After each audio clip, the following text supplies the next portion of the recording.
I'm a Unity minister, a psychotherapist, and one of my favorite things to do, though, is equine-assisted psychotherapy or equine-assisted learning and coaching.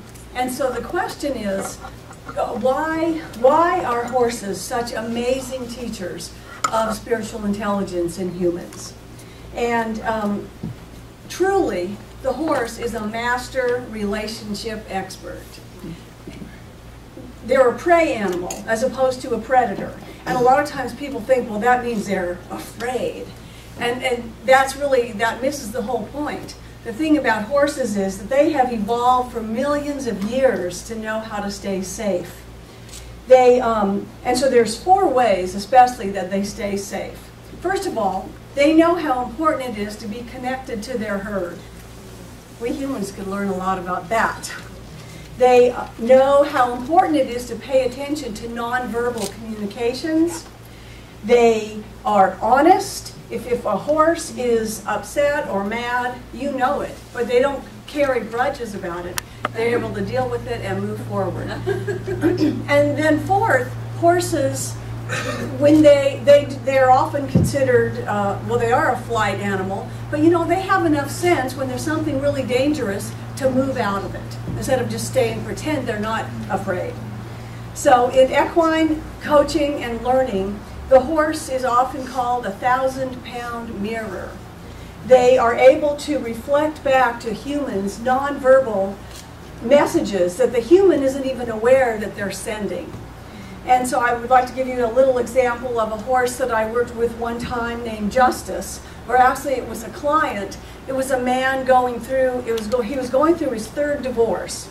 And his children found me and said, if you don't go see her and deal with this, with your issue of bulliness, we are going to divorce you too. And so interestingly enough, like a lot of times I'll have clients pick a horse to work with. And invariably, they pick the right horse. So this man picked Justice, who was one of the meanest horses. He'd been abused. He was a bully. He looked mean. And this man picked him. And within 2 sessions, this man was able to deal with severe childhood trauma, and he learned to survive by being a bully, and just by working with Justice. So the next part of this talk, I want to tell you a story called The Merging of 2 Herds. And you'll see at the end, hopefully, how this story even illustrates that what we can learn from this, all these skills, SQ skills, 5, 6, 9, 11, 13, 17, 18, 19, and 20. So anyway, where my horse, I have a horse, and her name is Harmony, and she lives at Brose Ranch in Evergreen, Colorado. And so at this particular ranch, it's a 1,000-acre ranch. It's just heaven on earth for horses. Beautiful pasture, hills, everything. They have so much fun. And there's 2 herds on this ranch, and at any given month, they are able to be on a 50 to a 300-acre pasture. And so, but anyway, Harmony was in herd number 1. And in herd number 1, they lived closer to the barn. So at night, her herd had to go into stalls. And that's somewhat controversial. Horses don't, this 1,000-pound animal probably doesn't really belong in a stall. But sometimes we have to do that. But anyway, so half of her herd at night went into the stall. And I always wondered if that bothered her, that half of her herd, remember horses, their safety lies in their herd, half of her herd disappeared every night and went into the stall. And so sometimes I would think, well, I think that it would be good to move her into herd 2. And humans at all the different horse people would say, oh no, don't do that. You got to let sleeping dogs lie. Or they would say, well, don't shake things up. She's such a sweet horse. She'll just get beat up if you put her into herd number 2. Well, somehow in my heart, I really wanted to try that, but I just kept ignoring that. And so finally, the opportunity came. On this 1,000-acre ranch, there is this probably 400-acre pasture of hay. And every year they make beautiful, big, huge rounds of bales of hay. Well, this last summer, not this summer, but last summer, there was that severe drought in Colorado, and they weren't able to make the grass into hay. However, it was a smorgasbord of grass. And the ranch manager said to me, well, if you want, you can try to move Harmony into herd number 2, just temporarily, so they can partake of this beautiful smorgasbord of hay. Well, it didn't take me very long at all to decide that that would be the thing to do. Even though I was a little nervous, and all the horse people around me were saying, oh, no, don't do that, that's not good for her. But I checked in with her, and it was the right thing. So anyway, the day came to move her, and she happily moved with 7 other horses from herd number 1. And so my husband and I decided to every day check on how close the herds were getting, or if Harmony was getting beat up. And so day 1, they were about as far apart as you could be. Day 2, they were a little bit closer. Day 3, they were really far again. But day 4, we took a picnic out there, and we were sitting way far away with our binoculars.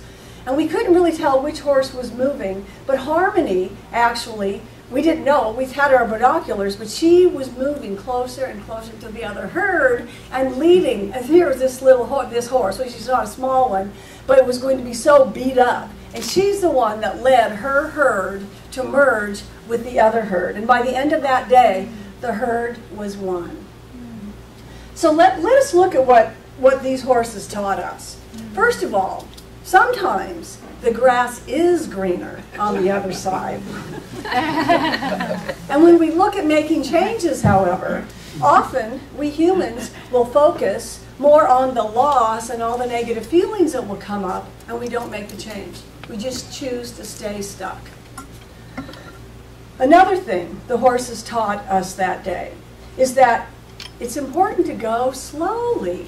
There's usually no hurry. Unless it's a serious emergency, we can go slower. And the key, I believe, that I've discovered of continually trying to remember to stay connected to my highest self is to go slow, to take those deep breaths.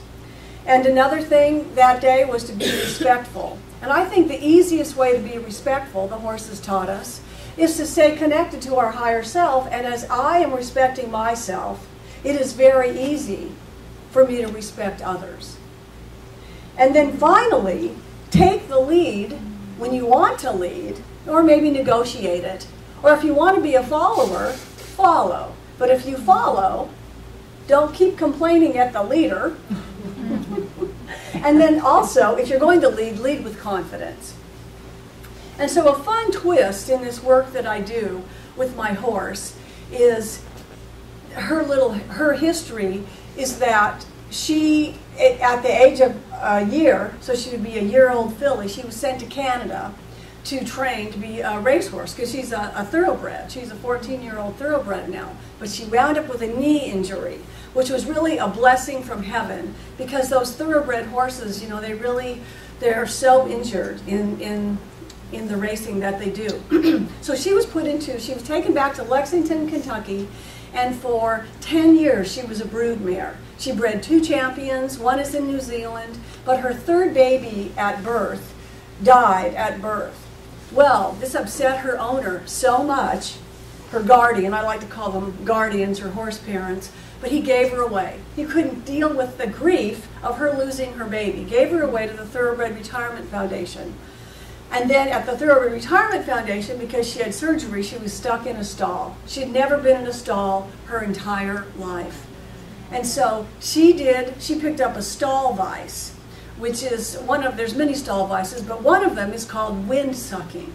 And what they do is they anchor their teeth on any kind of horizontal piece of wood, i.e. a fence, or in a stall, and they anchor their teeth and they do this deep inhalation. And guess what would happen? If you had lungs the size of a racehorse and you did that deep inhalation, you would stimulate your endorphins. It's a serious addiction in horses. Serious. It's just like an addiction like a human having a heroin addiction. And so you know how hard it is to treat addictions with humans, and can you imagine it with horses? But however, Harmony, she and I have helped a lot of clients deal with their addict self.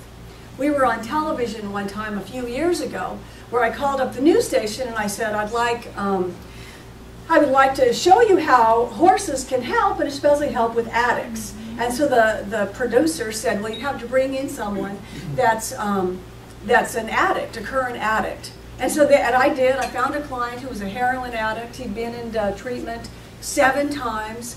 And in one session with Harmony, he was able to embrace his addict self in such a way that he has been in, I mean, there was a few more sessions, but he's been in recovery since that, and it's been 3 years. One especially wonderful piece about this was that during the session, Harmony, he had worked out that she represented his addict self, and we were talking about doing different things with the horse, leading her and figuring out what he could do with his addict self. And then Harmony turned around and she started doing her wind sucking. And I said to my client, well, what do you want to do about this? Now, in my therapist's mind, my office therapist's mind, it's like, he said to me, oh, I want to walk away. And I thought, oh no, you can't do that. I'm thinking this. See, this is the cool part about this work. The horses do it all. I just have to be there to hold the space and ask the right questions. He said, I just want to walk away. And I tried to have a neutral face and said, okay, let's do that. And he said, let's walk over there. So we're walking across the corral. And I'm thinking in my therapist's mind, my office therapist's mind, well, we're going to have to go back and get Harmony. I know, because he's just abandoned part of himself. And so we're walking, and within 5 seconds, guess who was with us? Harmony. She was right here over his shoulder. Anyway, so I hope that you can see how horses, the amazing relationship experts that they are, really do help us learn spiritual intelligence. And if you're ever in Colorado, call me up and you can meet her. Great.